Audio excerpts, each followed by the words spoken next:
نحمده ونصلي على رسوله الكريم أما بعد فأعوذ بالله من الشيطان الرجيم بسم الله الرحمن الرحيم الحمد لله الذي هدانا لهذا وما كنا لنهتدي لولا أن هدانا الله رب اشرح لي صدري ويسر لي أمري واحلل عقدة من لساني يفقهوا قولي رب زدني علما بيسر ولا تعسر وتمم بالخير وبك نستعين يا فتاح اللهم فقهنا في الدين آمین یا رب العالمین۔ السلام علیکم ورحمۃ اللہ وبرکاتہ۔ کیسے ہیں آپ سب لوگ؟ امید کرتی ہوں کہ ایمان اور صحت کی بہترین حالت میں ہوں گے۔ الحمدللہ، اپنی نیتوں کو خالص کرتے ہوئے، اپنے رب تعالیٰ کا شکر ادا کرتے ہوئے کہ اس نے ہمیں یہاں تک پہنچا دیا، ہمیں توفیق دے دی، ہمیں چنے ہوئوں میں شامل کر لیا کہ ہم اس کے کلام کی زبان کو سیکھنے کی کوشش کرنے جا رہے ہیں۔ اللہ سے دعا ہے کہ وہ ہمیں اس پر استقامت بھی عطا فرمائے۔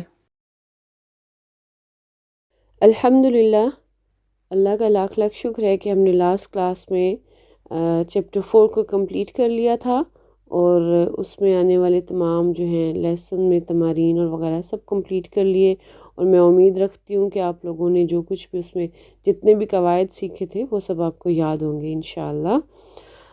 آگے بڑھتے ہیں تو ایز یوزول ہم چیپٹر شروع کرنے سے پہلے اس میں آنے والے قواعد کو سیکھتے ہیں۔ تو چیپٹر 5 میں ایک نیا قاعدہ ہم سیکھنے جا رہے ہیں، اور وہ ہے مرکب، اور وہ ہے مرکب ناقص، اور اس کا نام ہے مرکب اضافی۔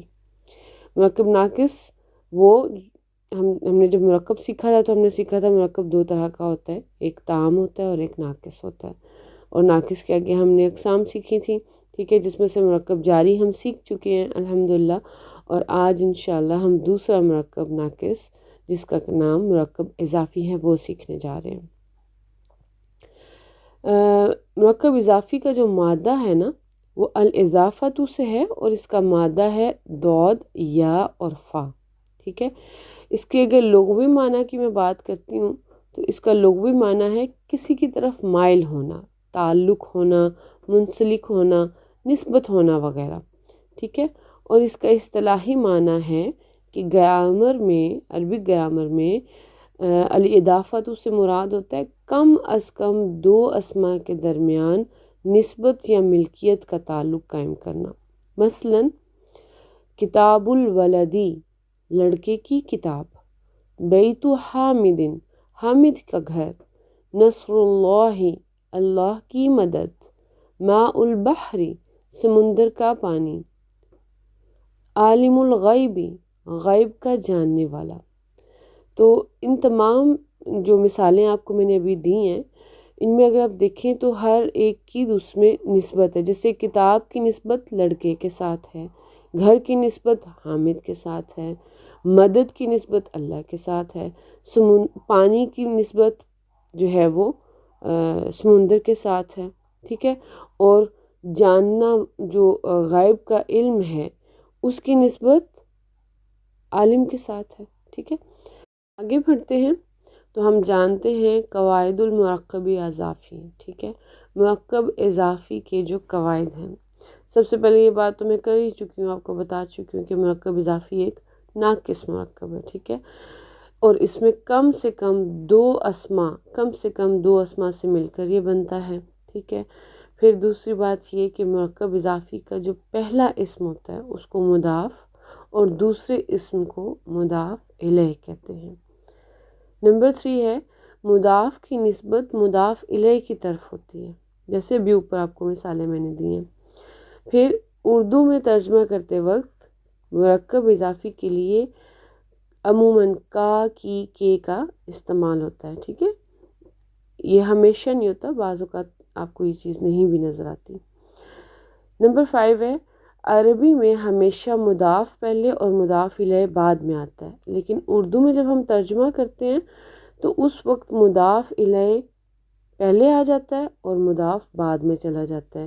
یہ آپ کو ایک فارم بھی نظر آ رہا ہوگا، اس کے اوپر آپ اس کو اچھے سے دیکھ سکتے ہیں کہ کتاب الولدی، ٹھیک ہے، لڑکے کی کتاب، تو اب جب ہم اس کا ترجمہ کر رہے ہیں تو دیکھیں ولدی جو ہے وہ مضاف الیہ ہے تو وہ پہلے آ گیا، لڑکے کی کتاب، ٹھیک ہے، اور کتاب بعد میں چلا گیا، اور اس میں کا کی کا استعمال بھی آپ کو نظر آ رہا ہے جو کہ اردو میں ہمیں نظر آتا ہے۔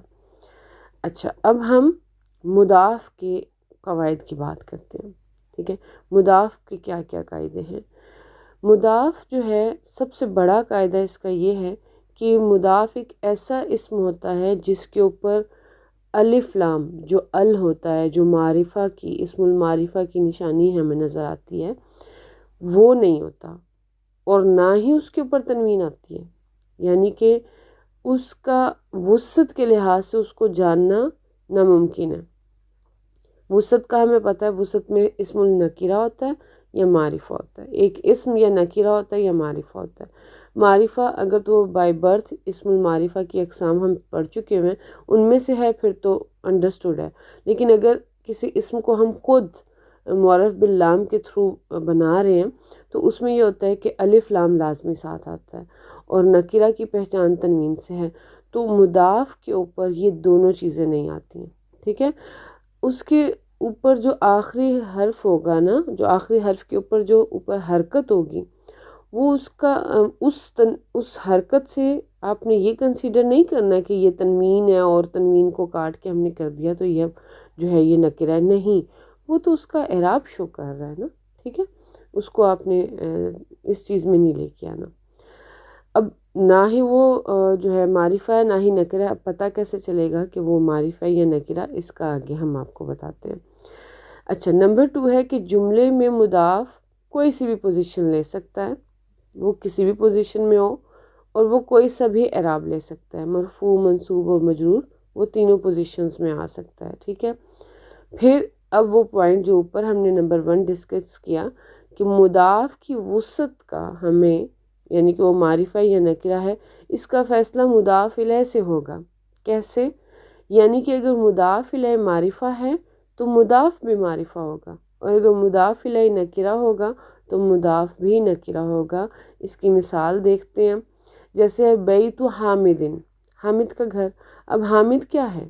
یہ ایک ایسا ناؤن ہے جس کو ہم اسم العلم کہتے ہیں، تو یہ تو اسم المعرفہ کی اقسام سے پتہ ہے جی کہ یہ ایک بائی برتھ ایک ایسا ناؤن ہے جو کہ معرفہ ہے، تو حامد معرفہ ہے، اس وجہ سے بیتو بھی معرفہ ہوگا۔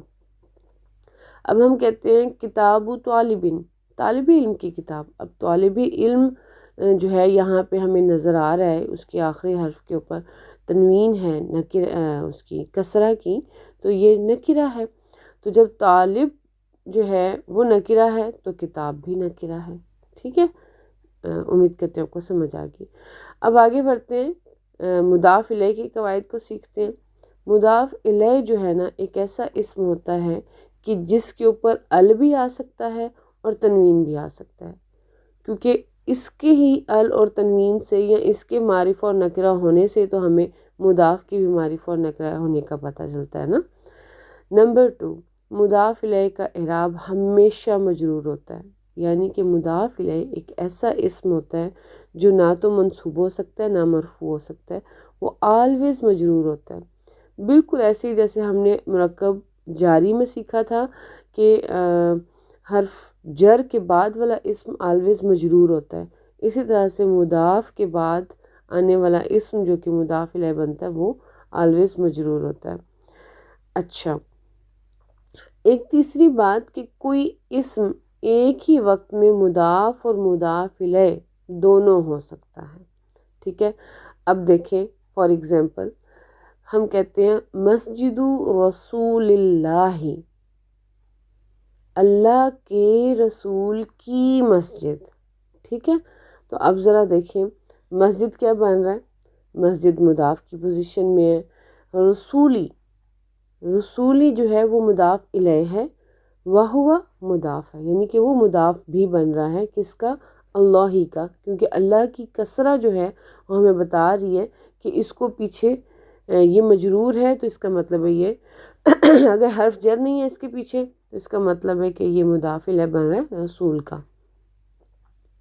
اب سوال یہاں پہ آپ کے ذہن میں بھی اٹھے گا کہ رسولی جب مضاف الیہ ہے تو اس کے اوپر نہ تو ال آیا ہے اور نہ ہی تنوین آئی ہے، تو ہمیں کیسے پتہ چلے گا کہ یہ معرفہ ہے یا نکرہ ہے؟ کیونکہ جو مسجد ہے اس کے معرفہ اور نکرہ ہونے کا ہمیں پتہ چلتا ہے رسول ہی سے.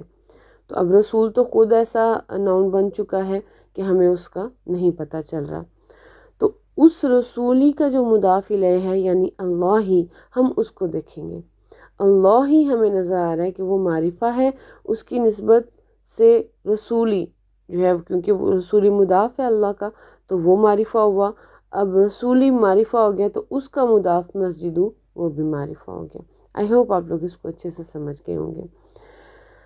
ابھی تک جو ہم نے گرامر میں سیکھا ہے، عربی گرامر میں، کہ ایک اسم کی دو ہی صورتیں ہیں جب وہ مجرور ہوتا ہے. ایک حرف جر میں ہم نے سیکھ لیا تھا کہ حرف جر کے بعد جو ہے مرکب جاری میں ہم نے سیکھا تھا کہ حرف جر کے بعد اسم المجرور آتا ہے، اور اسی طرح سے مضاف کے بعد آنے والا اسم مضاف الیہ آلویز مجرور ہوتا ہے. ٹھیک ہے، یہاں پر چند آپ کو اور ایگزامپلس دی جا رہی ہیں کہ مضاف آپ کس طرح سے مرکب اضافی کو دیکھ سکتے ہیں. جیسے کتاب من، کس کی کتاب، ٹھیک ہے، کس کی کتاب. اب اس میں کتاب جو ہے وہ مضاف ہے اور من مضاف الیہ ہے. اچھا، ایک بات اور آپ لوگ ذہن میں رکھیے گا کہ اس میں اب ظاہر ہے من ایک ایسا اسم ہے جو کہ مبنی ہے، تو اسم المعرفہ کی جو اقسام ہم نے پڑھی تھیں ان کے علاوہ اگر کوئی اسم آپ کو نظر آتا ہے تو وہ نکرہ ہے. ٹھیک ہے، اب من یہاں پر نکرہ ہے تو اس کی نسبت سے جو ہے مضاف جو ہے ہمارا وہ بھی نکرہ ہو جائے گا.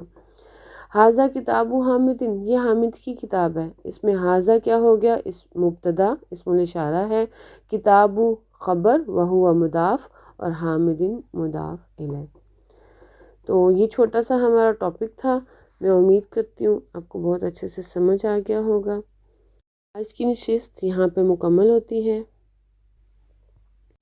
ربنا تقبل منا انك انت السميع العليم وتب علينا انك انت التواب الرحيم.